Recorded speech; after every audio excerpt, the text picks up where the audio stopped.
با نام یاد خدا و با عرض سلام به اخبار ساعت 5 عصر از تلویزیون ملی افغانستان خوش آمدید.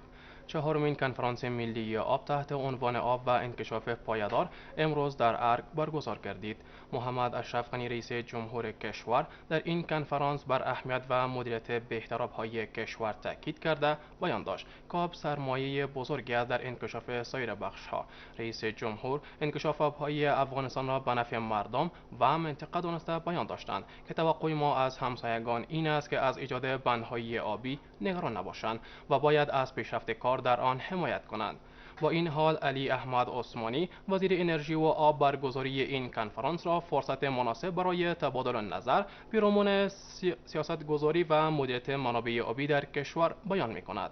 مقدس احرار گزارش می دهد. چهارمین کنفرانس ملی آب در حال برگزار می گردد.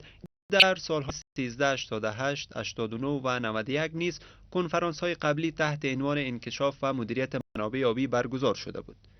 در کنفرانس امروزی رئیس جمهور کشور مدیریت منابع آبی و فرهنگ استفاده از آب را در پیشرفت همه عرصه ها ضروری دانسته بیان داشتند که ایجاد بندهای آب و شبکه های استفاده از منابع آبی در دراز مدت از ارزش حیاتی برخوردار می باشد.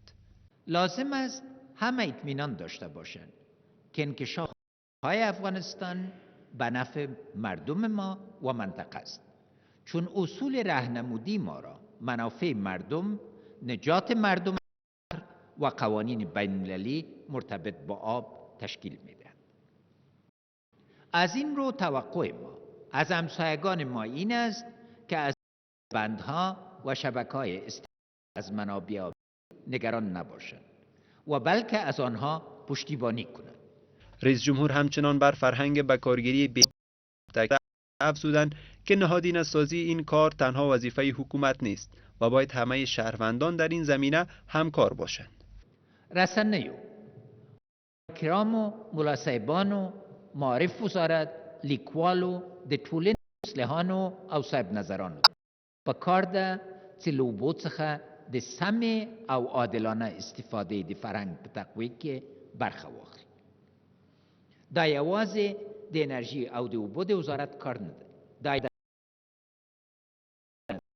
دا د ټول ولس او د ټولو اقشارو وظیفه ده او ټول باید لاس ورکړو. باید کار کرد که ارزش آب از نو تعریف شود و نه تنها از اسراف و مصرف بیجایان جلوگیری صورت بگیرد، بلکه فرهنگ استفاده نیکوتر از آن چنان تعمیم یابد که در زندگی روزانه فرد ما متبارز باشد. وزیر انرژی و آب ضمن با اهمیت دانستن این کنفرانس از برگزاری کنگره ملی آب نیز خبر می‌دهد. رسیدن به هدف ششم سند انکشاف پایدار و مدیریت منابع آب نیاز به همکاری همگانی دارد. توجه جدی به سیاستگذاری و پالیسی سازی در منابع آب از مسائل پیچیده اما مهم برای توسعه کشور است. این کنفرانس به مدت 3 روز ادامه خواهد داشت و در آن تعیین اعضای دائمی، اهداف و نتایج کنفرانس به بررسی گرفته خواهد شد. محمد حنیف اتمر مشاور امنیتی ملی جمهوری اسلامی افغانستان با دعوت رسمی جمهوری هند و به منظور اشتراک در 19مین کنفرانس امنیتی آسیا که از سوی انستیتوت مطالعات دفاعی هندوستان راهاندازی می شود راهی سفر 3 روزه به آن کشور گردید. در این کنفرانس آقای اتمر سخنان اصلی در مورد مبارزه با دهشت افغانی و تغییر برخورد در سطح آسیا می باشد. آقای اتمر بر علاوه اشتراک در این کنفرانس با همتای هندی خود دکتر ایجیت کومارو دوال و شماری از مقامات امنیتی و سیاسی آن کشور دیدارهای دوجانبه خواهد داشت. نیروهای امنیتی افغان در یک عملیات مشترک در 3 روز گذشته بیش از 30 قریه ولسوالی در قد ولایت تخار را از وجود مخالفین و هراس افغانان پاکسازی کردند. سرپرست ولایت تخار و قماندان امنی این ولایت که از خطهای مقدم جنگ دیدن می‌نمودند میگویند نیروهای امنیتی افغان با مورال و روحیه عالی در مقابل هراس افغانان در این ولایت قرار دارند. هر بار که دشمنان این سرزمین بالای آنان حمله کردند جواب دندان شکن دیدند. قادر مدافع از ولایت تخار گزارش می‌دهد.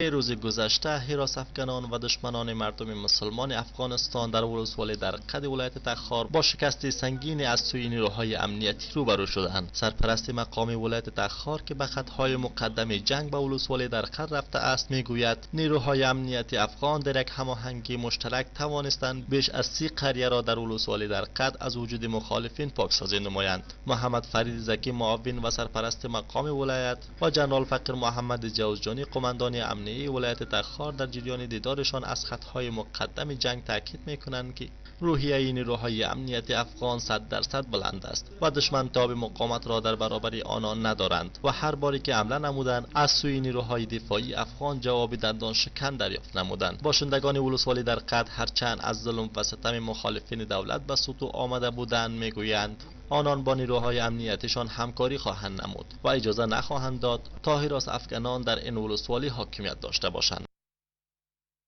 و خبر اخیر هم فعالان جامعه مدنی طی گردهمایی حمایت و پشتیبانی خویش را از نیروهای قوای هوایی کشور اعلام نمودند. شرح بیشتر در گزارشی از حباس حضرتی. محفلی که به مناسبت تقدیر نیروهای امنیتی و دفاعی کشور در قوای هوایی افغانستان تدبیر یافته بود، دگر جنرال عبدالوهاب وردک پیلوت معاون استرد رسید در امور هوایی ضمن سپاس و قدردانی از رهبری سالم حکومت وحدت ملی که جهت حمایت و پشتیبانی دوامدارشان از نیروهای امنیتی و بخصوص مسما نمودن نویود را به نام روز ملی نیروهای امنیتی و دفاعی و روی تاریخچه این روز تاریخی به تفصیل صحبت نمود. ضمن قماندان قوای هوایی افغانستان روی فداکاری‌ها، دست آورده و امکانات قوای هوایی کشور در جریان عملیات‌ها، حمایت‌های قطعات زمینی صحبت نموده وعده سپرد تا با تلاش و پشتکار آرزوهای مردم افغانستان که امانا صلح پایدار است برآورده می‌سازیم. بعداً مشاور ریاست اجرایی حکومت وحدت ملی در امور جوانان و مسئولین نهادهای جامعه مدنی بالنوبه صحبت‌های همه‌جانبه نموده حمایت و پشتیبانیشان را یک بار دیگر از نیروهای امنیتی و دفاعی کشور به خصوص نیروهای قوای هوایی ابراز نمودند. محفل با توزیع مدال‌های دولتی، رتب فوق‌العاده و تقدیرنامه‌ها که به پاس خدمات بی‌شایبه نیروهای قوای هوایی در نظر گرفته شده بود خاتمه یافت. بیننده های عزیز، این بود اخبار این ساعت. از توجه و همراهیتان سپاس. وقت بخیر. خدا نگهدار.